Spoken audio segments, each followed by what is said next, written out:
Hi,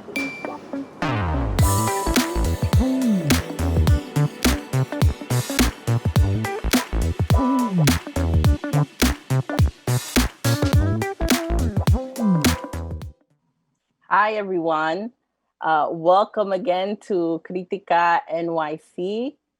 I wanted to thank you again for joining us in this discussion series that we're having with Dominican thought leaders on the global pandemic and the 2020 Black Lives Matter uprisings. Today, we're joined by Arelis Figueroa, who is one of the leaders of the Latino Ministry at the Riverside Church, and also a key leader with the People's March. And we have Claudia De La Cruz, who's the director of the People's Forum in New York City and a longtime community activist participating on a variety of issues. I wanted to thank you both for joining us today. Thank you, Raquel, for inviting us. Wonderful. Thank you for having us here. Thank you. So Critica.NYC basically started for me at the beginning of this pandemic back in February, where I started having a series of conversations with my friends about different issues, particularly focusing on how the coronavirus was impacting their families, their friends, themselves. And the conversations have evolved as time has gone on, where, there has been just multiple issues, coming up for our communities. So today, I wanted us to talk a little bit about, specifically about Dominicans and spiritual activism. I know that both of you have been very involved and, determined, right, connected with your church, with your beliefs. And, we would love to hear a little bit about how that brings you into, modern, the people's movements now. So if you can just introduce yourself to us, tell us a little bit about who you are, what you do, and why do you do the work that you do. Arelis or Claudia, either one of you can begin. Well, my name is Arelis Figueroa. Yes, from the Dominican Republic. I'm a member of the Riverside Church. I grew up in the church. My father was a pastor. And always grateful because my father's ministry was always focused on social justice. And that where my passion for justice start growing. Then when I decided that I also want to go into ministry, I get in contact with also liberation theology, and that also reinforced my faith and my belief. So through all the work that I have been doing throughout the years, always have been rooted in that belief, rooted in spirituality, but also social justice, which I think they go hand in hand. Mother Claudia? So thank you, Raquel, again for having us and sharing our experiences on Critica. So my name is Claudia De La Cruz. I'm an organizer and educator. I'm also a theologian, an ordained minister with the United Church of Christ. I ministered at church for a long time. And actually came to do organizing and social justice work through the church. I don't know activism or organizing outside of the spiritual realm. I think that they're highly connected, and you really do need to have some sort of faith in something to be able to endure, what struggle is, even if it's not Christianity, but some sort of faith and spiritual tradition. So I came to the church when I was about 13 years old. I engaged in a lot of work around the freedom of political prisoners. So I did a lot of work around the Puerto Rican political prisoners and learned a lot about internationalism, and socialist values, and kind of connected those with my Christianity. And so it's at the very roots of the work that I do. I'm currently the executive director at the People's Forum, which is a space that is there to nurture the generations of new revolutionaries and folks that are engaged in social justice work. We do political education through popular education and culture, create media content to be able to, just teach, but at the same time uplift the struggles of our people, not only locally and nationally, but also internationally. And so we are very proudly a space that is anti-capitalist, anti-imperialist, and anti-patriarchal, that aims to build unity among people who have been historically divided by those in power. And so, again, very happy to be with you. Wonderful. Thank you so much for that, Claudia. So why don't you both tell us a little bit about how you've been doing since the beginning of the pandemic, the quarantine? How have you and your families been dealing with all of this? And then, just tell us a little bit about, what happened for you when you saw on TV, when you saw the video of George Floyd being killed, and then you start seeing these, people coming out to protest and to demand changes. If you could tell us a little bit about how that evolution from being quarantined to now marching in the streets has been for you. I just want to say that I'm also part of the Poor People's Campaign, a national call for a moral revival. I'm one of the tri-chairs, and Claudia and our paths have keep crossing because Claudia was also one of the first chairs of the Poor People Campaign, and this is the relaunching of the Martin Luther King campaign in 1968, right?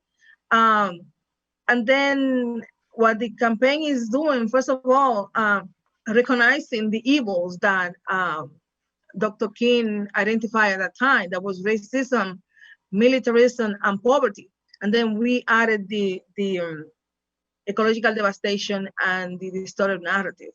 So we have been organizing all these years, right, for the campaign. And we're saying that there are 140 million people who are poor in this country, or just an emergency of $400 to be poor.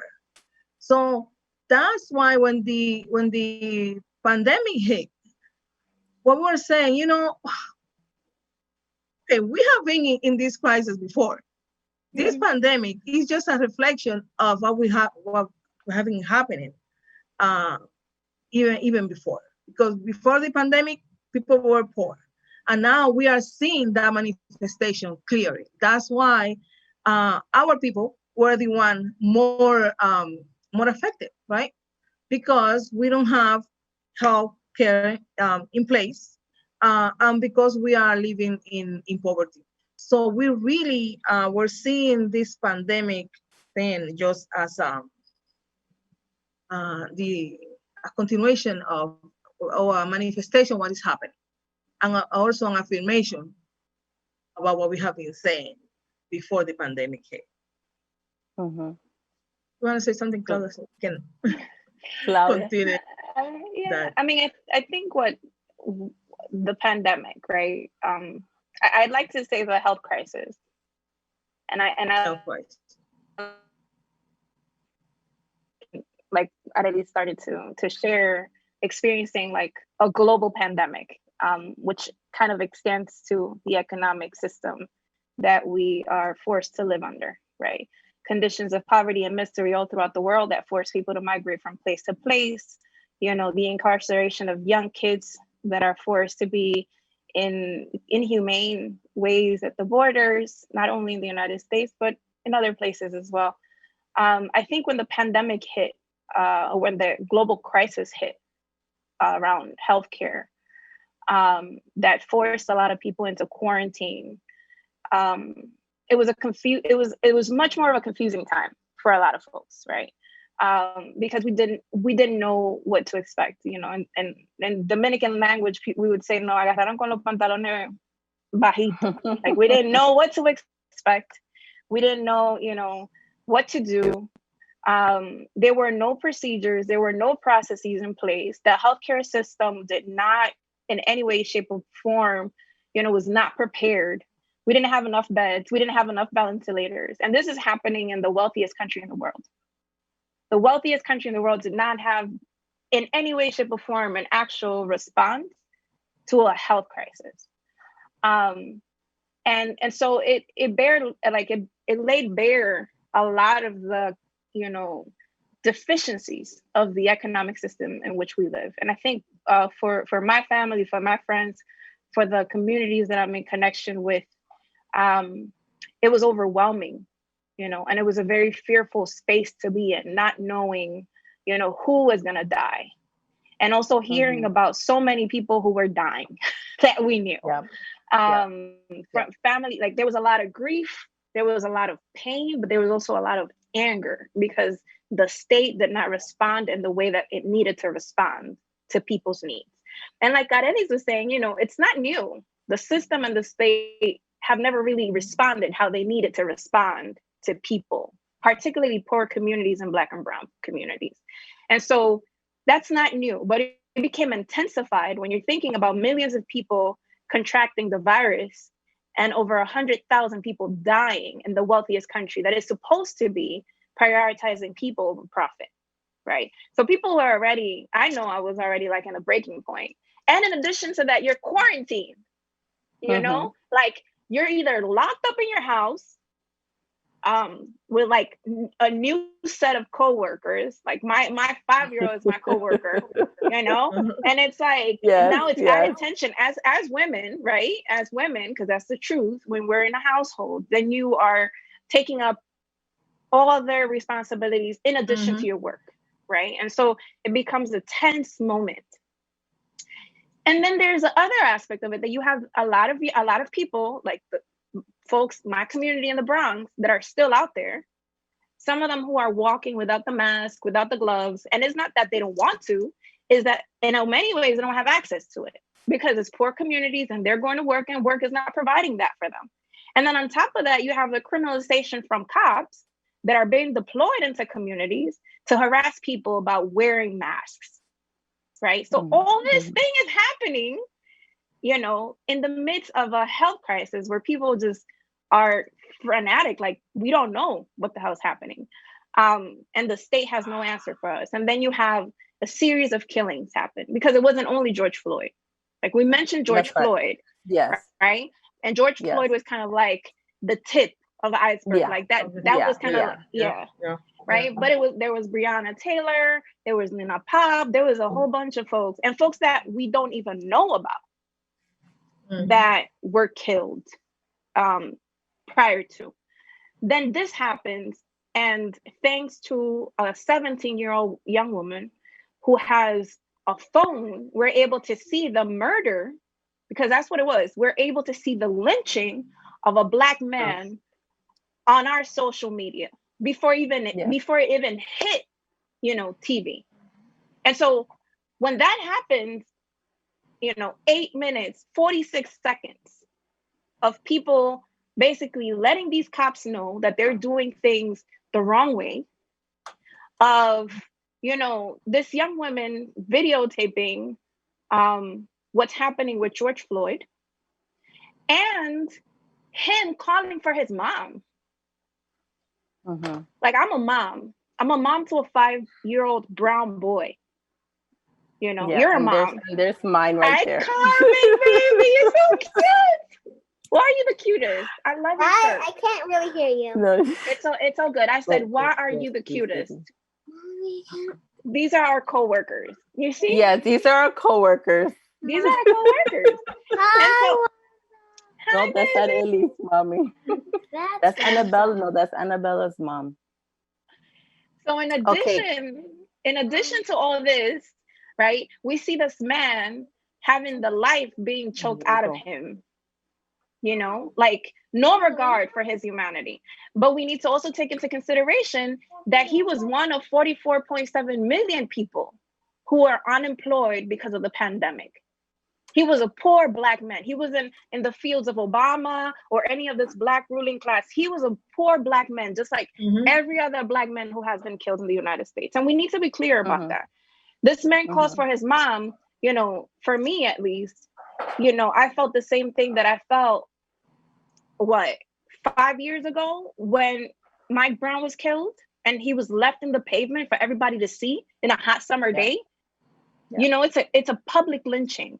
And so there's a call for his mom. There's a call for the mothers of this country. There's a call for the people of this country to be able to get into action. And I think it was a combination of the frustrations that have been there for so many years, right? The incompetence and negligence of a government, the inaction and allowing people to die without any type of consequence that has kind of like taken all the fear from hundreds of thousands of people to take over the streets.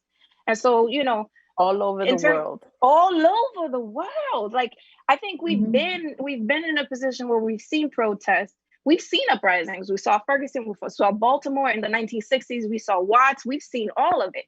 But the massive scale of this uprising and what it sparked all throughout the world has a lot to say about the underlying issues that people don't want to address. And it's proven a lot of the folks in the left, it's proven a lot of the revolutionary rhetoric to be right. That we live in an open air prison, that we live, in relationship to systems that don't care about us, And so, that's basically my reflection of it. I mean, I think that, I just want to. I think I just want to say that the go ahead, Arelis. That the pandemic was this like como esta olla de presión, ¿verdad? Que explotó tantas cosas. Y una de las cosas que vimos, estoy hablando en español. One of the things that we saw was all those intersection of crisis, like the problem of education along with housing and health, because then we have all these families that live in those little, sometimes in a room, and then having to have the kids and everybody working from home, and the health crisis for the families that are living in our public housing here in the city. So it's like we saw all of this playing out in front of our eyes.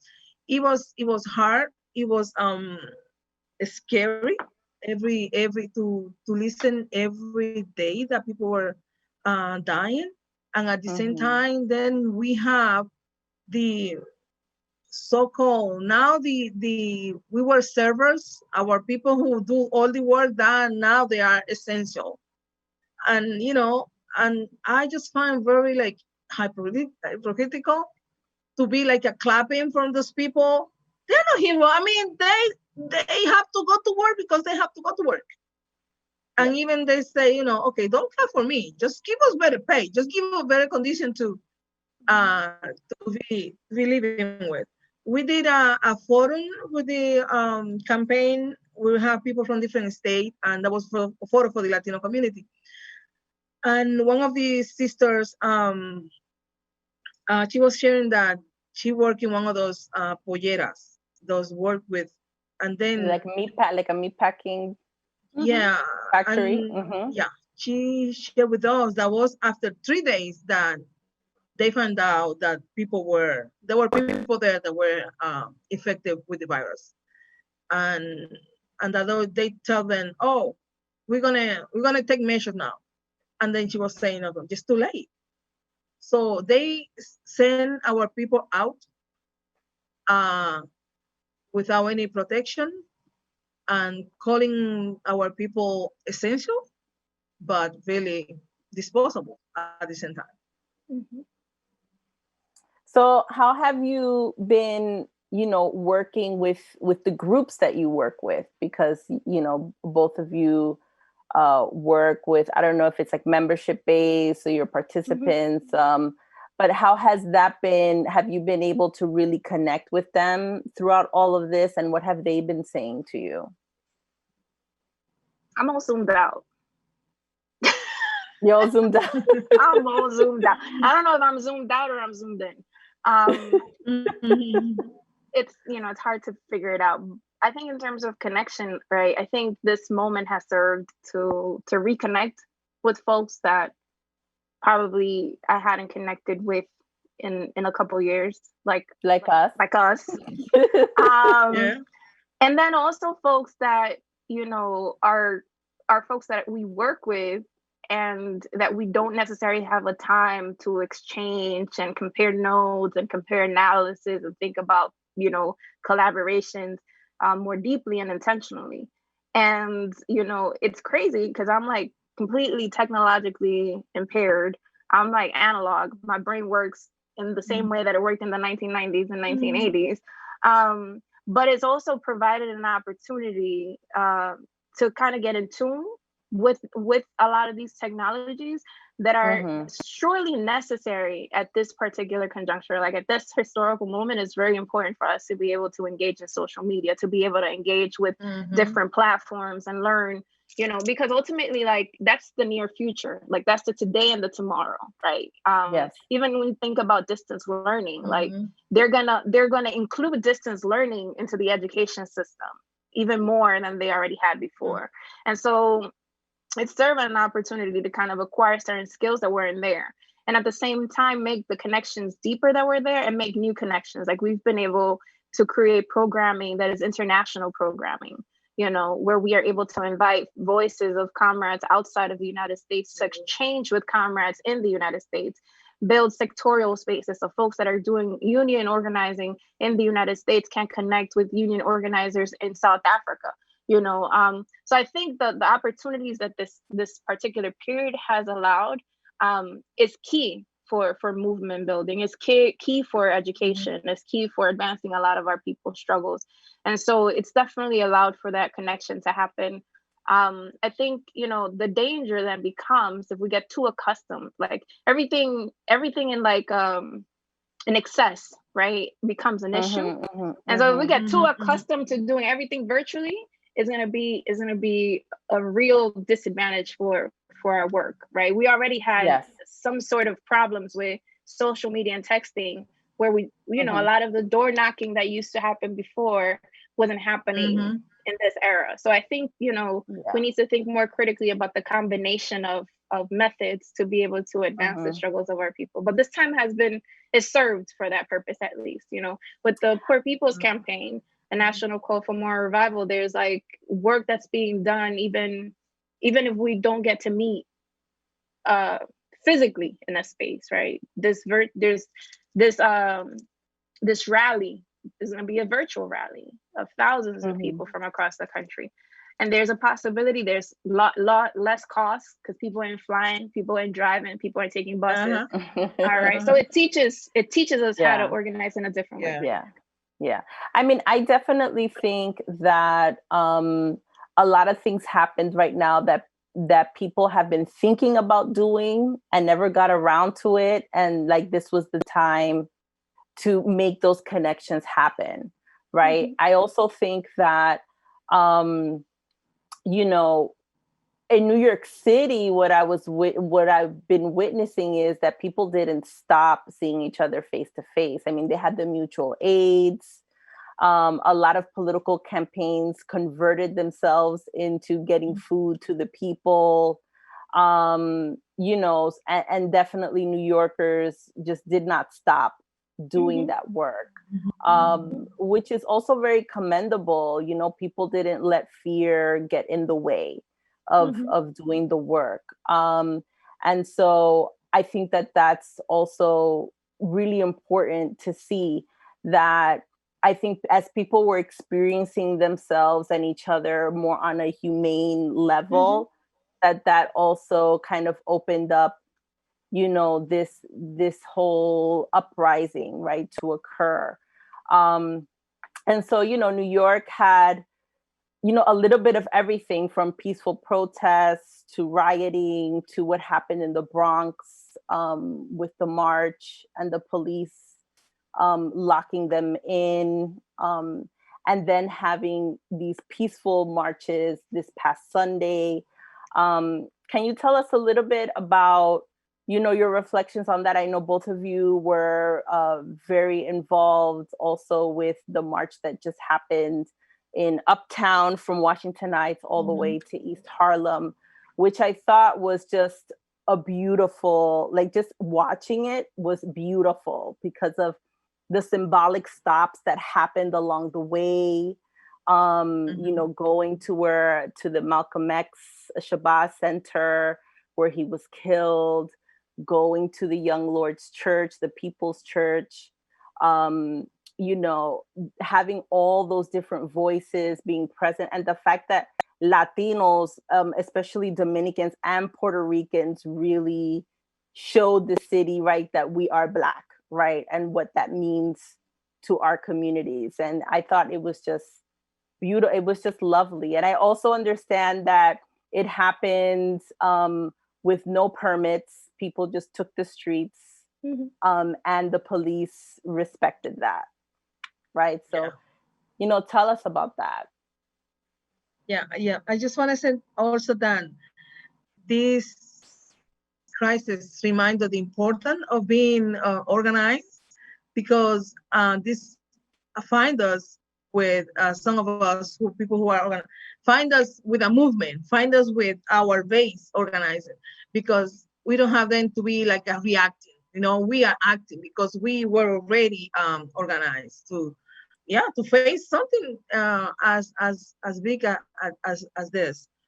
And as Claudia mentioned, let me tell you, right, like we were supposed to go to Washington tomorrow for the Moral March and Assembly to Washington, June 2020, and there was last year that we were in Washington for the Congress, and our leaders announced that we were going to go back to Washington in this big march. So we were all working towards that.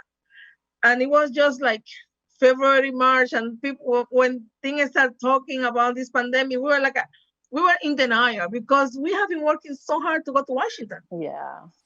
Until they announced, we're going to Washington, it's going to be digital. But I think we have grown now to really see the importance of this moment. We were checking the numbers right yesterday. We have like more than 30,000 people registered already, and through all the connection and people that are going to be doing cross-posting and all of that, we have the potential to reach up to 40 million people. Wow. So that is huge. So that is things that we were organized before this. So the importance of being do our community organizing is there. Now, in the midst of preparing for it, because it was a lot of work to do. We thought it was gonna be like, but we are so now. In the middle of this, I received this call for this meeting because the Latinos, they want to do something for the Black Lives Matter, what is happening. So I get into this call, and that march was put together in a week, right? They call us, we have the first meeting on a Sunday. Okay, we're going to have a next Sunday. So it was great to see all people coming together, and as the poor people campaign said, throw all the divisions, through the silos of division that we still have. But people put all those things aside, and we were able to become strong. I think that we're going to have a debriefing on Monday, but something that I realized is that we really need to be more in connection with each other. That must remind me that when I came in the 90s, I came to the state in the 90s, and I remember, and I saw people there like Mariposa. I remember Mariposa when I first came because I fell in love with her poetry. And why we are not doing all these things that we used to do together? So we really need to work more together, and the little things that sometimes we have division that is like a semantic. Some people don't like Latinx, people don't like Afro-Latinos, diaspora, African diaspora. So if we can go through that, then I think we are able to do a lot of powerful stuff. Agreed. Claudia? Yeah, I think I agree with that, at least in the sense of like being able to acknowledge, right, that there was levels of organizations that came together. And I mean organizations like institutions, grassroots organizations, but I mean that there was a level of organization in the sense of being connected to communities. Like it didn't just happen. And what I would call, how Josefina Baez calls them, los constantes, the people who are always there. At every march, every organizing, they're always there. Exactly. So there was that factor, and I think it needs to be acknowledged that it wasn't, when we talk about organic, that's great. And at the same time, there's a level of work that happens before the organic happens, right? And so I think there's a level of folks that came together that have that connectedness with community already that allowed for the convening and the calling to be answered. That's the first thing. Very much like a container, like to help carry this forward. And so I think, there's that. I think that there's also the aspect of, when you talked about what happened in the Bronx, for example, I think, we're talking about over 1,000 young people from the projects primarily who were locked up and who were actually transferred from the Bronx to Queens primarily. Like they crossed the boroughs, right? A lot of them who, because of different factors that we should also acknowledge in our communities, might be facing charges beyond whatever happened in that protest. And so I think, ultimately, we need to think about the different levels of security that we as a movement need to build for our people so that we don't endanger our communities more. And I think one of the things that I appreciated about this march was the constant conversation about unity and the constant conversation around we want to make sure that this is beyond this moment. We want to make sure that what we do serves to build organizations for our people, which means which are the organizations that have been at the forefront of our people's struggles that need to be strengthened after this. Because what's been happening in the streets is that there's a lot of folks that are becoming radicalized. There are a lot of folks that are becoming politicized, folks that are questioning the state, folks that are trying to figure out where they could put their energy and how they could continue to learn how to organize. And if we don't take into consideration that there are organizations who have been doing this work, then those organizations are not going to come out stronger after these protests, right? And so I feel like there was a lot of conversation around that. There were conversation around history, which is like the entry point for any of our communities. Unfortunately, our communities have been depoliticized because their history has been stripped away from them. And so thinking about those stops was also part of reclaiming a history that's in our communities that is a history based on unity, brown, Black, even poor whites, like there's a history there that connects us. And so part of this identifying the stops was also part of reclaiming that history. Like, for example, in Harlem, where the only person who actually welcomed Fidel Castro was Malcolm X.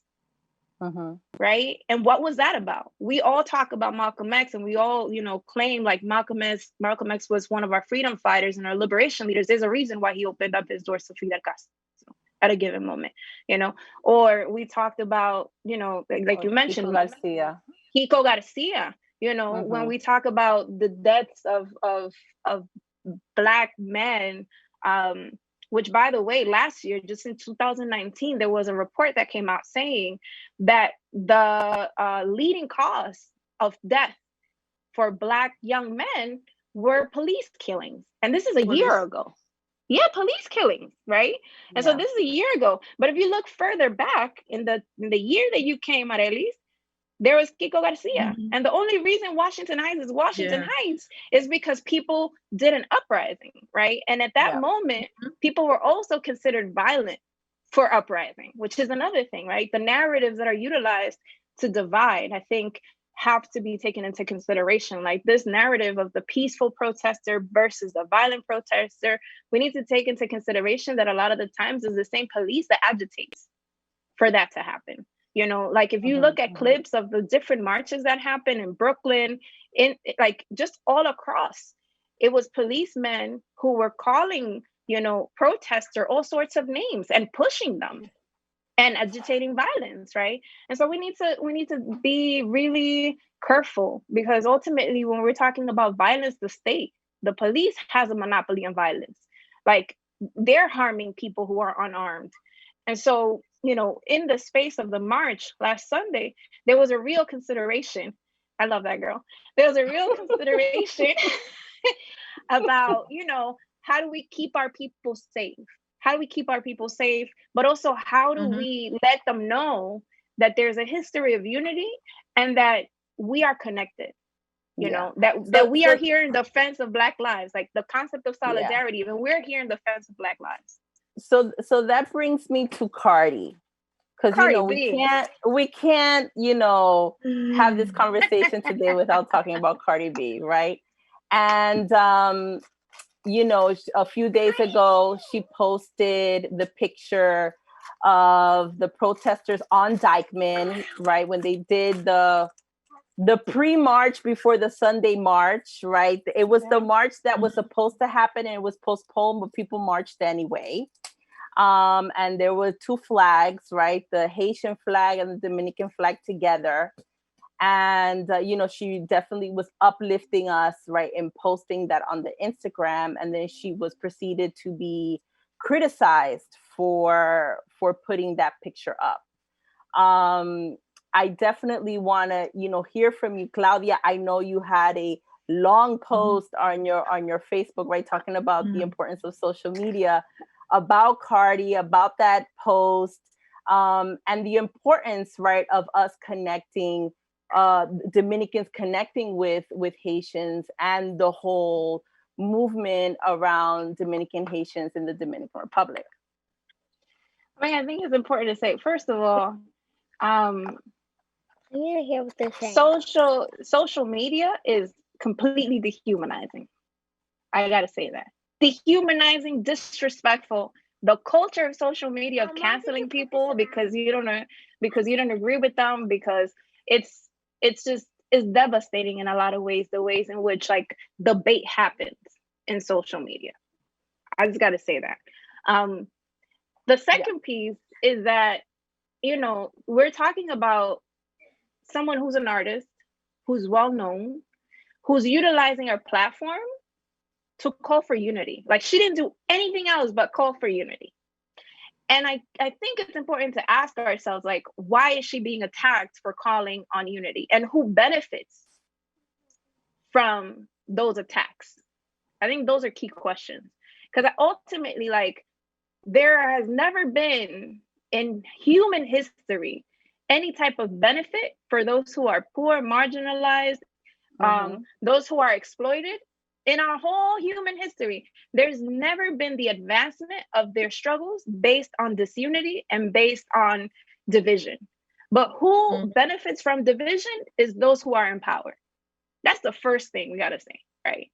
I think her calling for unity comes from an experience that is my experience. And it could very well be your experience, Raquel. It could be the experience of Arelis. Like, we live in the United States and we live in a society where it doesn't matter. It doesn't matter if you are Black, if you're Latinx, if you're Latino, if you're Afro, you know, from the Afro diaspora. Not part of a working class. If you are poor, you are disposable, and you're only utilized for the exploitation of the wealthy. Regardless of whatever you think about yourself and your position, that is a position of the working class, right? And she took that position. That's what she said. You know, she said, it doesn't matter whether you're Dominican, Haitian, Puerto Rican, any nationality. If you're poor and you have to sell your labor to survive, you're disposable, and they will kill you in the same way that they killed George Floyd. And that's a very rational, and even I would dare to say, like, very political and historical factual argument. And I think that a lot of folks who responded to her were driven by emotion and false narratives. Like, we've been taught that Haitians, and this was one of my arguments, Haitians supposedly invade the Dominican Republic, right? We decontextualize too, because we're talking about a period of colonization, and we're talking about post the first nation in this continent. The first nation on this continent to become a free nation was Haiti in 1804. And it was actually Haiti that sparked a lot of the abolitionist movement on this side of the hemisphere, right? So we need to acknowledge that. How does a Black nation that has become freed from colonization try to invade and colonize the sister nation on the side? That's ludicrous. Ludicrous. A lot of the systems that we have as the Dominican Republic were contributed to us by the development of Haitians. And even till today, when we talk about cheap labor, and the building of anything in the Dominican Republic comes from the cheap labor of Haitians and the exploitation, right? As immigrants in the United States, we could relate to that. We could relate to how we are exploited to be able to build and unwanted by the system. Like, they want our labor, but they don't want us. They want our food, but they don't want us. Like, gentrification is about that. They want our restaurants. Like, look at the Heights. They want our restaurants, they want our food, they want our music, but they don't want us living next to them. And so, you know, if we don't put that into a historical context, then we miss out on what the connections are. And those connections were the ones that she was making. And you have a whole bunch of Dominicans being mad, talking about, oh, she's talking about unifying the Dominican Republic and Haiti, and she never went into any of that. Well, let me tell you, you know, years ago, and all of us, you know, we've all known each other for, I think, more than 20 years, practically, right? And all of us, in some way, shape, or form, have done work around the Dominican-Haiti issue, both here and in the Dominican Republic. And, you know, many years ago, when I was executive director of the Northern Manhattan Coalition for Immigrant Rights, we had organized a conference in the DR on the issue of deportation. And we brought the two issues of Dominicans being deported back to the DR, but we also discussed the issue of Haitians being deported from the Dominican Republic. And we worked closely with Sonia Pierre. And while we were there, I mean, we were accused essentially of organizing a conspiracy against the Dominican government. And I'm like, I believe it. I'm like, are you kidding me? Really? Yeah. This is the questions you guys are asking me, you know? And so the problem persists, the issues persist. And I know that you guys have been communicating with folks in the island now, because there has been also organizing happening there on Black Lives Matter. Arelis, could you comment a little bit about that? Yeah, well, I just want to say, right, that this is like, ¿qué le decimos? El cuento de nunca acabar. This is the song that never ends. Not such a nice song, by the way. Yeah. For Dominicans, Black is equal Haiti. And I don't know when we're gonna go past that. And it is so sad. It is so amazing that 2020, and we are still dealing with this issue. 2020, and we have Dominican people, Dominican Haitian people living in shanties in Ansepit, because they were deported from the only country that they ever know, other country. And this is something that's going on, and it doesn't look like it's gonna go away anytime soon. We have done a lot of work also in supporting all the work that Marina Zapete, all this when he denounced all of that. We have been going into the border with Alba Mota y Punto Salud. Y el grupo reconocido, they have been, working and trying to open minds at least. So they decide to do this march. Even was like a passive, like to bring some flowers to in something with George Floyd. And immediately when they announced it, there was this other group that they call now the nationalists. This is a nationalist Dominican group. And they also went. And so the women, they were mistreated and they ended up in jail. And the only thing that they were trying to do was a passive So this is something that it will never go away. This is in the psyche of the Dominican people. This is the narrative, the distorted narrative that we need to keep harming and educating our people about. I don't know how and how that's going to end, but that is our reality, and that is a very political, like Claudia said, because this is it's like here when they say the N word over there is like the card, that's the card that they play. Every time the government wants to do something, they play that card, and then the people forget about everything that is happening, all the corruption, all the things that they're doing, because they're just talking about this Haitian issue. And so they are the one who benefit. From this division. I mean, ultimately in the Dominican Republic, if you think about, there aren't any jobs, those are Haitians. There's a health crisis. Those are the but it's never assumed that there's a ruling class that has no problem with money, has no problem with jobs, has no problem with accessing healthcare, has no problem with, and the United States of America, this country has been invading the Dominican Republic since 1917, but we have no problem with opening up anything and everything to anyone coming from the United States. And that's a classist issue and is a racist issue, right? And it's also an issue of even understanding ourselves as worthy to claim ourselves Black too. We have Blackness too. There are families who have Haitian background and in their generations, even if it doesn't look like it anymore, right? So I think ultimately we need to acknowledge the traces of colonialism. We need to acknowledge what imperialism has done to us. We need to acknowledge the fact that there are people who profit from this. And when you talk about the Haitian-Dominican relationships, people living in communities in the Dominican Republic either live next to each other and live and are in solidarity with each other, they help each other out.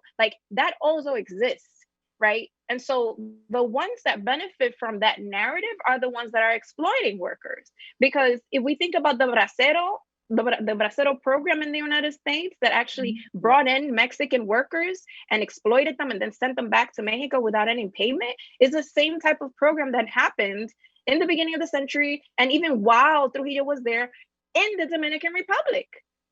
That's exactly what they did to Haitian people. And so I think we need to be clear, and that was a connection between the ruling class and the government of the Dominican Republic and the ruling class and the elite of Haiti. And so we're talking about exploited people who are struggling, who are pinned against each other to be able to allow the wealthy to do whatever the hell they want to do with us. And so we need to get out of that mindset. And I think in my experience, when I was doing the organizing work around deportation issues, when you have people who are similarly situated and we opened it up and started having that conversation, people changed their minds. They changed their hearts. They understood. They understood what was happening. And I think, going back to the point of the importance of organizing and continuing to have these conversations and educating and showing people is definitely, critical to all of this. And this also brings me to a wonderful victory that happened for our communities yesterday in the Supreme Court, right? We were able to protect DACA. Right? DACA isn't going to go away. The Supreme Court found that Trump's decision to do away with DACA was capricious and arbitrary. It doesn't necessarily mean that this saga is over. It just means that Trump needs to rethink his strategy on how to make that happen.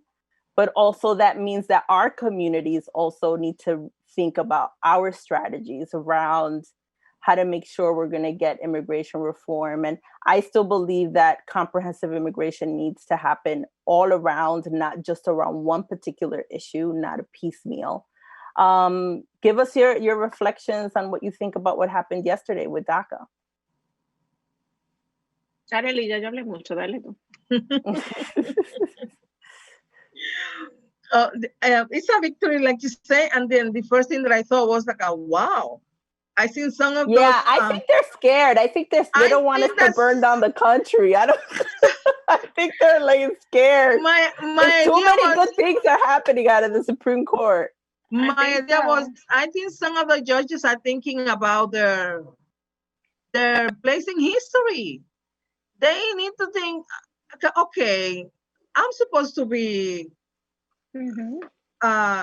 Supreme Judge, and what I do here is going to impact this country for generations.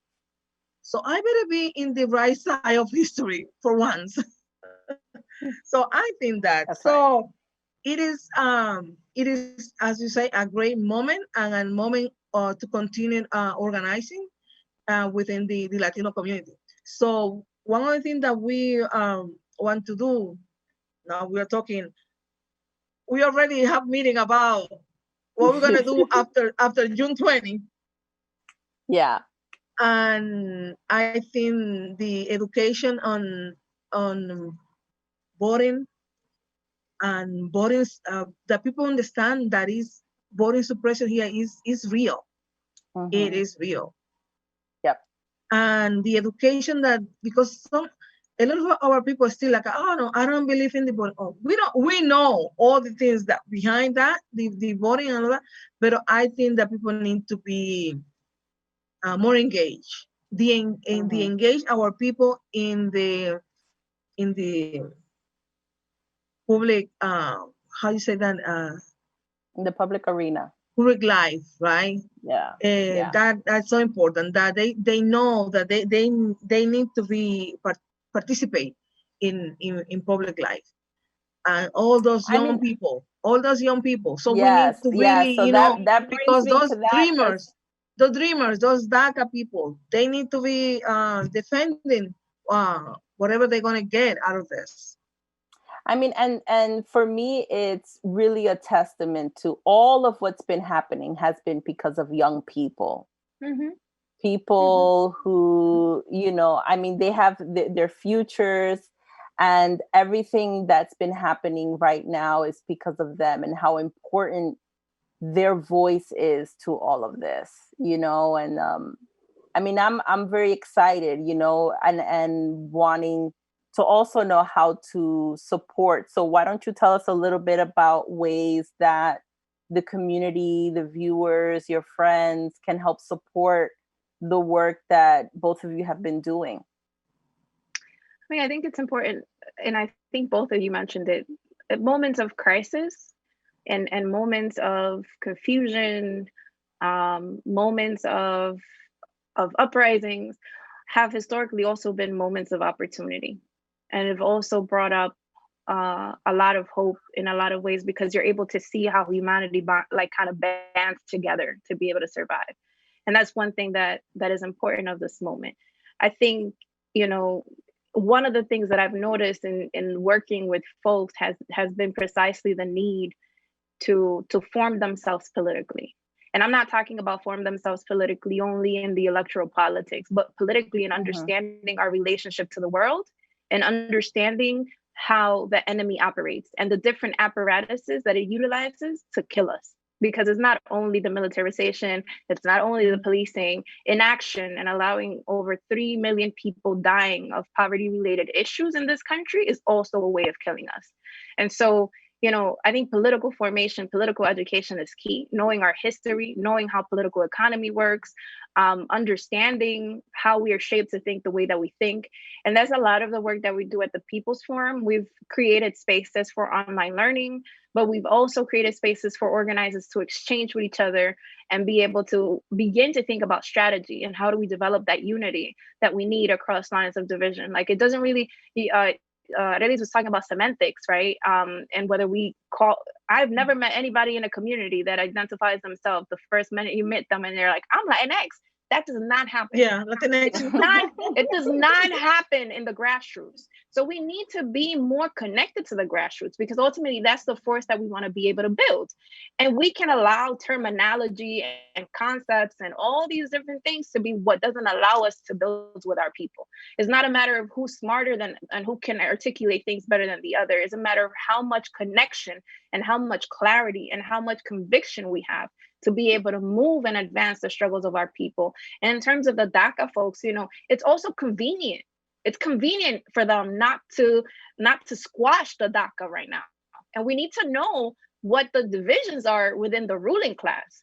They don't want to align themselves with Trump, because Trump is on the other side of, like, even as the elite, he's on the other side. Ain't nobody want to be with Trump. You know what I'm saying?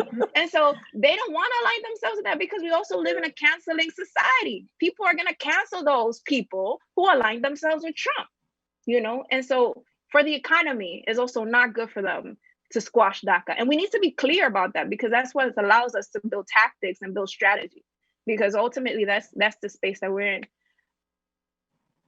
Yeah. Arelis, any final words before we have 2 minutes left? I know we're talking in English and all of that, but that political education is so needed in our Latino community. And we're talking for Dominicans that we elect people and then we believe that they are over there and that we're here. Y creemos que a los políticos hay como que adorarlos, y no entendemos that los políticos son están a tu servicio. Y por eso elegimos y queremos elegir dominicanos, dominicanas a los cargos públicos, y entonces no le queremos hold them accountable. So the education that needs to happen in our Latino community regarding the political education also is huge. Okay. Well, Arelis, Claudia, thank you so much for this today. This was really fantastic. I think it was awesome. And this is, part of creating this space is to bring different voices, right? All the different people who are doing work, whether it's political, whether it's educational, whether it's arts, it's culture, for us to really have a space to discuss the issues that are impacting us. So again, thank you so much for taking time out of your busy schedules. Good luck tomorrow. And I hope you get to rest up a little bit before your next endeavor. Register from June 2020.org.